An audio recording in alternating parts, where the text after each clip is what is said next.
Mi hijastra me culpó del divorcio de sus padres, su madre me abandonó por complacerla, y ahora ambas viven las consecuencias. Cuando conocí a Eve por primera vez, tenía apenas 12 años. Era una niña silenciosa, con mirada curiosa y una desconfianza que no me costó reconocer.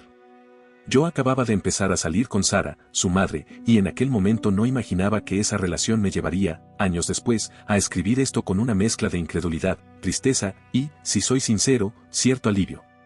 Sara y yo trabajamos en la misma empresa durante un tiempo, aunque estábamos en departamentos distintos y apenas coincidíamos en reuniones o eventos internos. Yo tenía una relación en ese entonces, y Sara, según lo que dejaban ver las fotos de su escritorio, estaba felizmente casada con Pedro. No hubo ningún cruce emocional entre nosotros. Solo éramos dos conocidos más dentro de la misma oficina. Pasaron 2 años después de que dejé esa empresa, cuando volví a ver a Sara en una fiesta de cumpleaños organizada por un excompañero. Estaba distinta. Más delgada, más seria. Me contó que estaba en pleno proceso de divorcio, que Pedro la había dejado hacía 6 meses y que los papeles estaban prácticamente firmados. Esa noche hablamos durante horas. Al despedirnos, le propuse tomar un café algún día. Aceptó. Así empezó lo nuestro. Sara me explicó que el divorcio había sido todo menos pacífico. Pedro la acusaba de haberle sido infiel, aunque nunca dijo con quién. Según ella, él siempre había sido controlador y paranoico, convencido de que trabajar hasta tarde o salir con amigas era sinónimo de traición.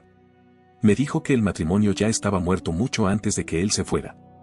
Yo no tenía razón para no creerle. Con el tiempo, nuestra relación se fortaleció. Nos casamos cuando Eve tenía 15 años, y aunque siempre intenté mantenerme al margen de cualquier papel paternal, también estuve presente. Le llevaba a sus entrenamientos cuando Sara no podía, le ayudaba con las tareas y me lo pedía. Nunca forcé una relación, pero tampoco me desentendí. Eve era educada, aunque distante. Me parecía normal. Sus padres se habían divorciado hacía poco, y yo era el hombre que había llegado después. Nada más. Pero con los años, esa distancia se transformó en algo más punzante. Empezó con comentarios sueltos, críticas disfrazadas de observaciones sobre hombres mayores que dejaban a sus esposas por mujeres jóvenes. Al principio no entendía que venía eso. Sara me llevaba apenas 3 años. ¿Qué sentido tenía ese comentario? Luego empezó con las preguntas: ¿cuándo exactamente habían comenzado Sara y yo a salir? ¿Cuándo nos conocimos? ¿Cuánto tiempo había pasado entre su separación y el inicio de nuestra relación? Empezó a sumar fechas en voz baja, como si buscara descubrir una trampa en nuestro relato. Fue ahí cuando Sara me confesó que Pedro le había llenado la cabeza a Eve con la idea de que había tenido una aventura conmigo. Le decía que nos veíamos a escondidas, que yo había sido la razón por la cual su familia se rompió. Y como Eve sabía que Sara y yo habíamos trabajado juntos, el resto lo armó sola. 2 más 2 le dio 5. Sara intentó aclararle todo, explicándole que apenas habíamos intercambiado palabras cuando trabajamos juntos y que pasaron 2 años antes de reencontrarnos. Pero Eve no la escuchó. De a poco empezó a pasar más tiempo en casa de Pedro y menos con nosotros. Cuando venía, me miraba como si fuera un ladrón, como si le hubiera arrebatado algo.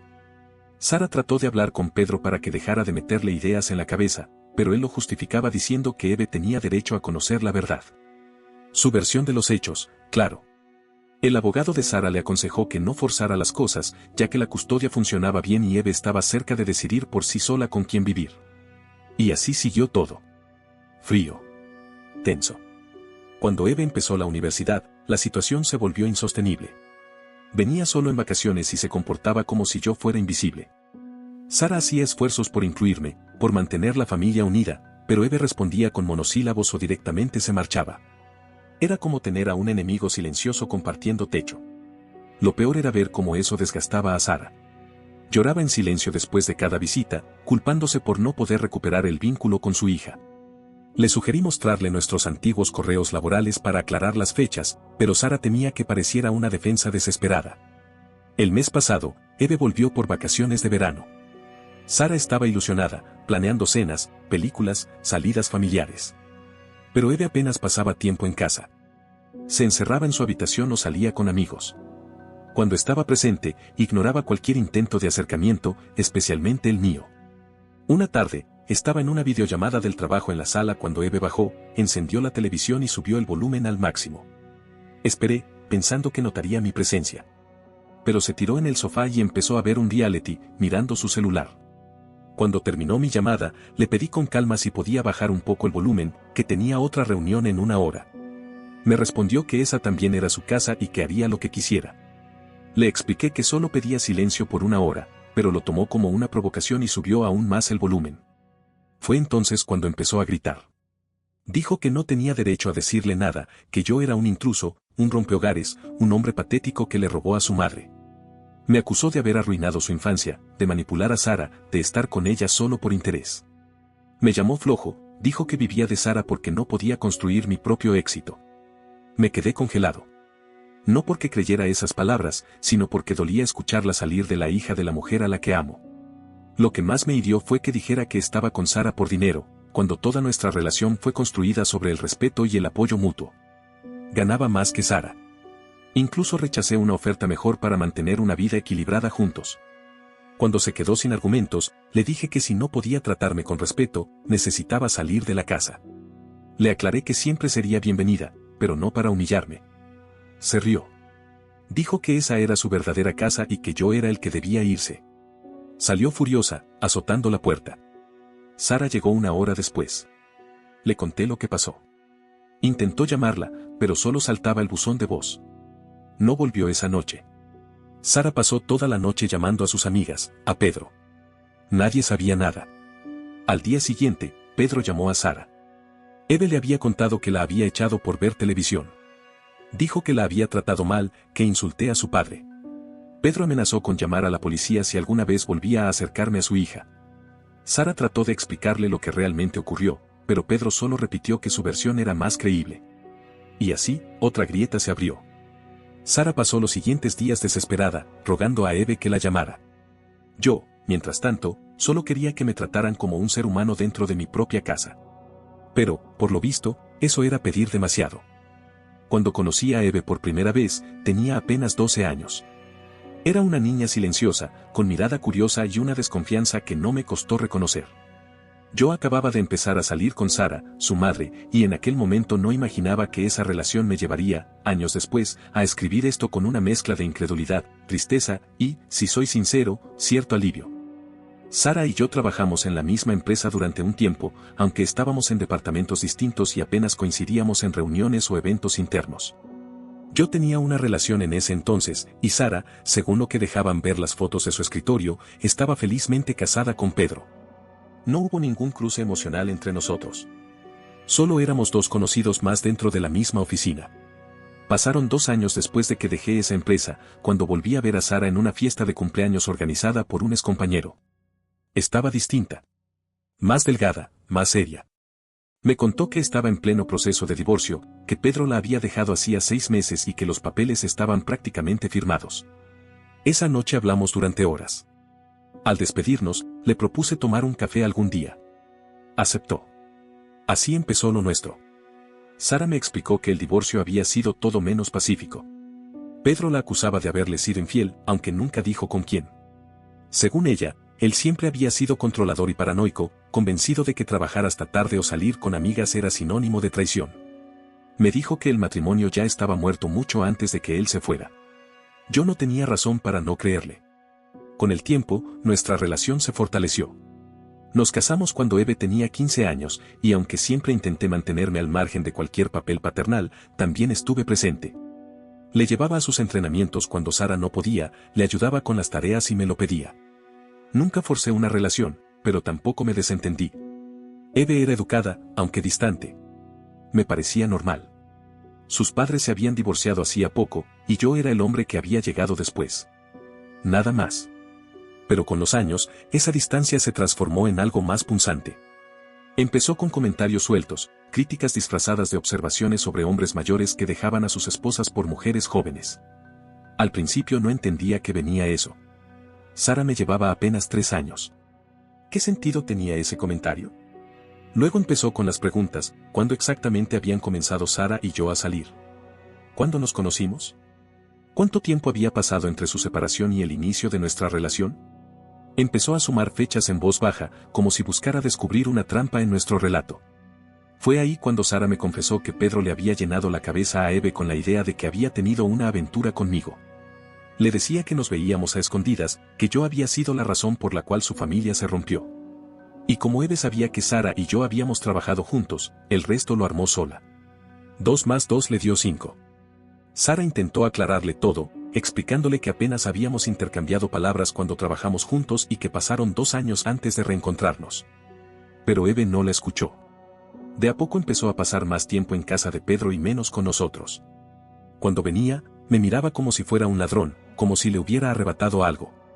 Sara trató de hablar con Pedro para que dejara de meterle ideas en la cabeza, pero él lo justificaba diciendo que Eve tenía derecho a conocer la verdad. Su versión de los hechos, claro. El abogado de Sara le aconsejó que no forzara las cosas, ya que la custodia funcionaba bien y Eve estaba cerca de decidir por sí sola con quién vivir. Y así siguió todo. Frío. Tenso. Cuando Eve empezó la universidad, la situación se volvió insostenible. Venía solo en vacaciones y se comportaba como si yo fuera invisible. Sara hacía esfuerzos por incluirme, por mantener la familia unida, pero Eve respondía con monosílabos o directamente se marchaba. Era como tener a un enemigo silencioso compartiendo techo. Lo peor era ver cómo eso desgastaba a Sara. Lloraba en silencio después de cada visita, culpándose por no poder recuperar el vínculo con su hija. Le sugerí mostrarle nuestros antiguos correos laborales para aclarar las fechas, pero Sara temía que pareciera una defensa desesperada. El mes pasado, Eve volvió por vacaciones de verano.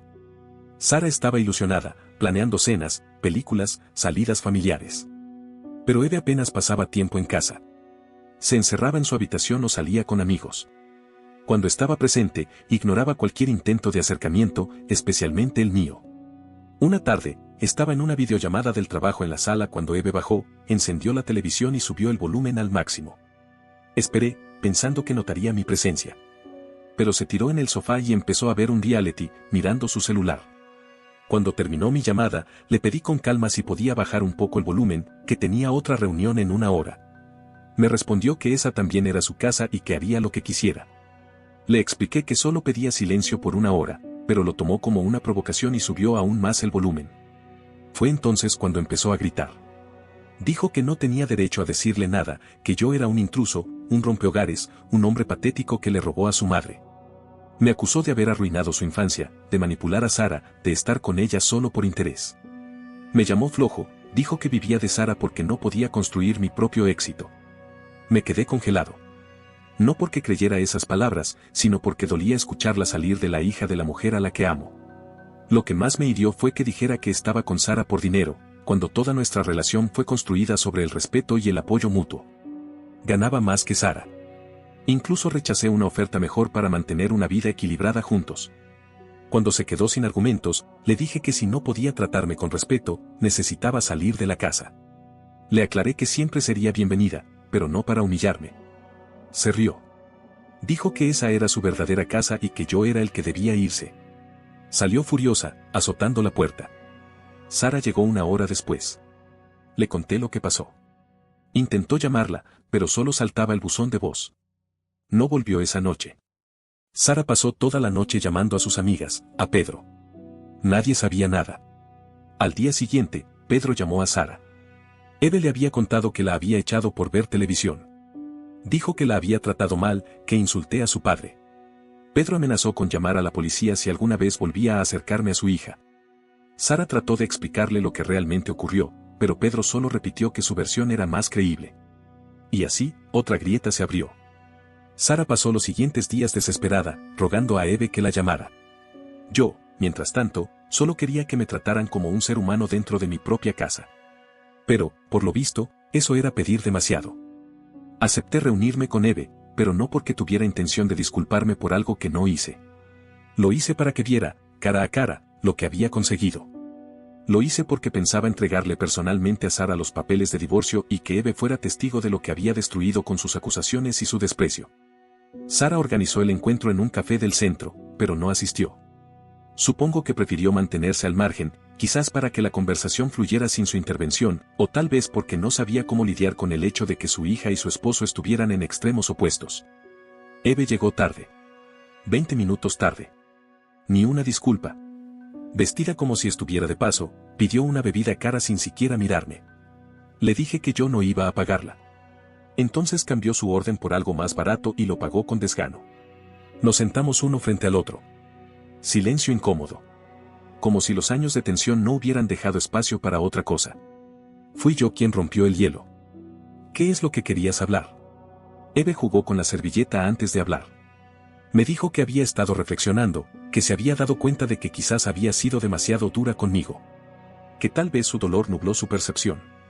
Pero también dejó claro que, si yo quería una tregua, debía admitir el impacto de mi presencia en su vida y la de su padre. No me interesa si técnicamente empezaron después del divorcio, dijo. Mi familia ya estaba fracturada desde antes, y tú estabas ahí. Aunque no lo quieras ver. La miré. Por primera vez no con rabia, ni con tristeza. Sino con cansancio. Le dije que lamentaba que hubiera sufrido, que jamás fue mi intención herirla.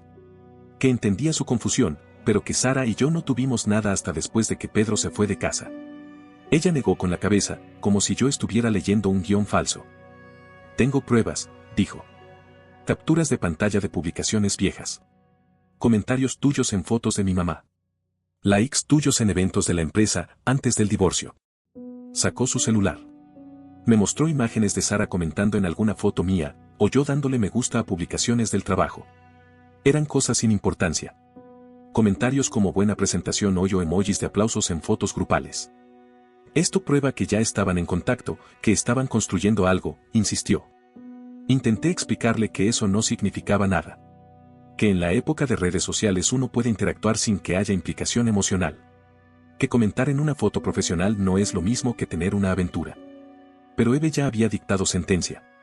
Dijo que Pedro ya había visto esas capturas y que para él eran la confirmación de lo que siempre sospechó. Que yo había sido la causa del fin de su familia. La conversación se deterioró rápido después de eso. Me acusó de gaslighting, de tratar de hacerla dudar de su versión de la realidad. Dijo que una aventura emocional era igual de destructiva que una física.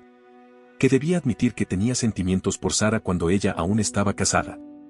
¿Puedes al menos admitir eso? Me preguntó. ¿Qué la deseabas cuando aún era la esposa de mi papá? La miré. Y le dije que no iba a inventar culpas solo para apaciguar su necesidad de sentido. Que si ella necesitaba culparme de todo para procesar su historia familiar, ese era su derecho. Pero que no contara conmigo para construir una mentira. Entonces no te importa el dolor que causaste, me espetó. Prefieres tener la razón antes que darle a mi mamá un poco de paz. Le respondí lo único que sentía en ese momento. Tu mamá no tiene paz porque se pasó años tratando de hacer que tú me aceptaras. Y ahora estoy entregándole los papeles de divorcio porque tú lo lograste. ¿Estás satisfecha? Se levantó sin decir más.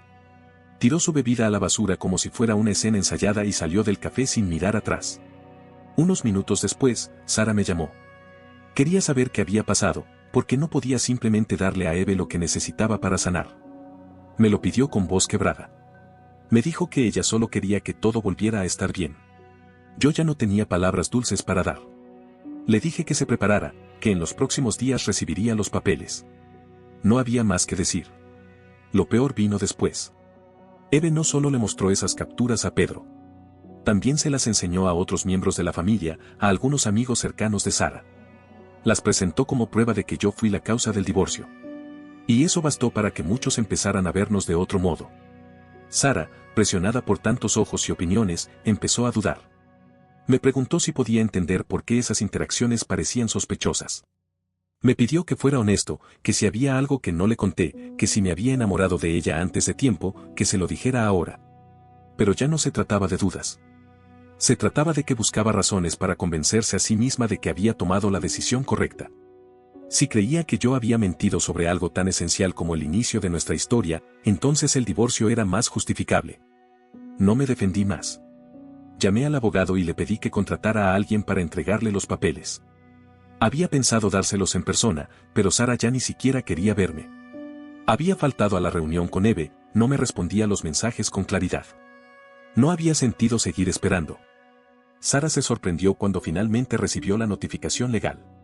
Pensó que me quedaría esperando, como siempre. Pero esta vez, no lo hice. Me llamó. Me pidió que lo reconsiderara. Que necesitaba más tiempo. Que con Eve las cosas estaban mejorando y que, tal vez, con más espacio, podríamos salvar lo nuestro. Le dije que el tiempo para negociar ya había pasado. Que pasé años tratando de ser parte de su familia y lo único que recibí fue desprecio. Que no iba a confesar crímenes que no cometí solo para mantener una falsa armonía. Y le dije, con calma pero firme.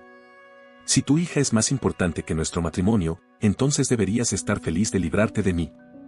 El proceso de divorcio fue más tranquilo de lo que imaginé. Doloroso, sí.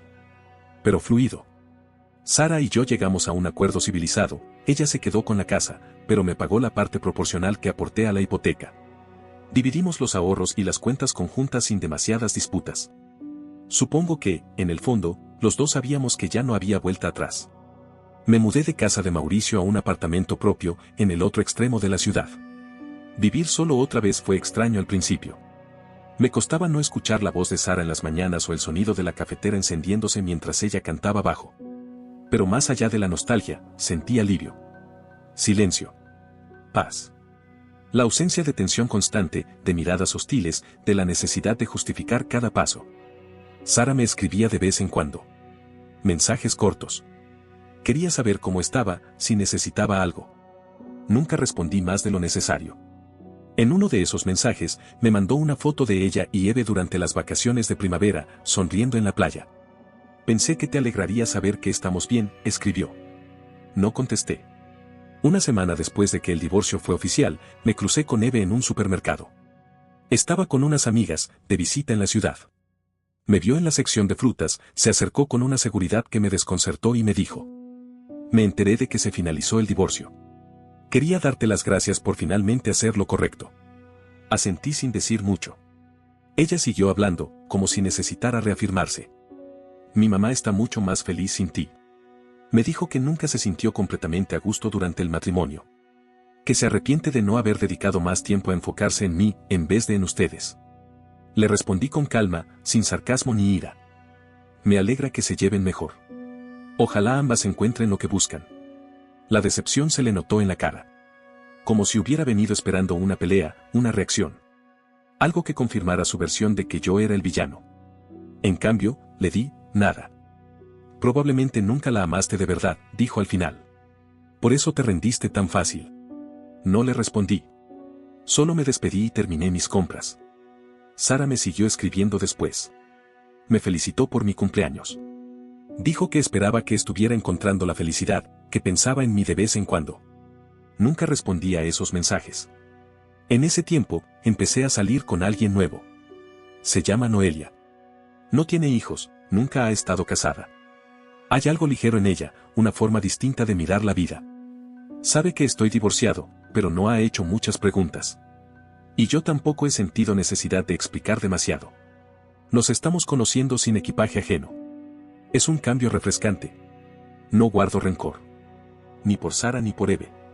Ellas consiguieron lo que buscaban, una relación madre e hija reparada, una casa libre de extraños, una narrativa que puedan repetir sin sentirse culpables. Y yo, conseguí salir del papel del enemigo. Dejé de ser el blanco de sus frustraciones. La casa que compartimos fue vendida el mes pasado. Sara me dijo que era demasiado grande para ella sola, incluso con Eve de visita ocasional. Se mudó a un apartamento más pequeño, cerca del de Pedro, para facilitar las visitas de su hija. Supongo que ahora todo les queda más cerca, más práctico. Más simple. Pasaron casi 2 años sin que escribiera ni pensara demasiado en todo esto. Hasta hace unas semanas. Fui con Noelia al centro comercial. Ella estaba comprando en una tienda y yo la esperaba en una banca cuando, de pronto, Sara apareció. Me vio, sonrió, se acercó. Nos saludamos como viejos conocidos, con algo de incomodidad. Me preguntó cómo estaba, si seguía en mi trabajo. Le respondí con frases cortas, con la misma cortesía distante con la que saludas a alguien que ya no pertenece a tu vida. Me contó que Eve se había mudado a otro estado, que había seguido a un novio que consiguió trabajo allá. Pero que la relación no funcionó.